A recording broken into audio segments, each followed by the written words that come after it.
ปกส.แขวงบ่อแก้วกักรถบรรทุกเสา2ล้อหัวลากขนยาบ้า19ล้าน5แสนเม็ดปกส.แขวงบ่อแก้วรายงานว่าวันที่17พฤษภาคม2025เจ้าหน้าที่ตำรวจประจำจุดกวดการนำเกิงได้กวดรถบรรทุกเสา2ล้อหัวลากที่ขับขี่มาแต่เมืองต้นเพิงจะลงไปเมืองห้วยทรายป้ายทะเบียนหัวลากบก4489อุดมไซทะเบียนหางลากบก4753หลวงน้ำทาผู้ขับขี่1คนคือเท่าแปวางอายุ29ปีอาชีพขับรถสัญชาติลาวชนเผ่ามงอยู่บ้านโพนสว่างเมืองน้ำบากแขวงหลวงพระบางการกดค้นเห็นว่า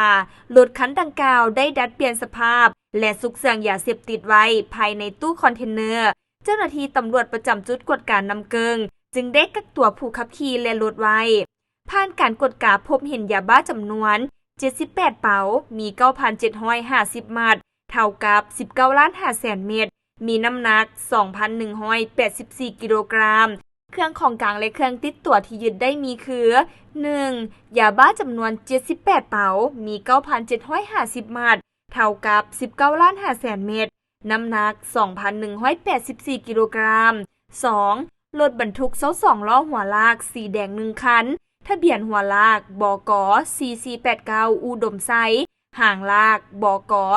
4753หลวงน้ำทา 3. โทรศัพท์ยี่ห้อ Infinix สีฟ้าจำนวน1หน่วย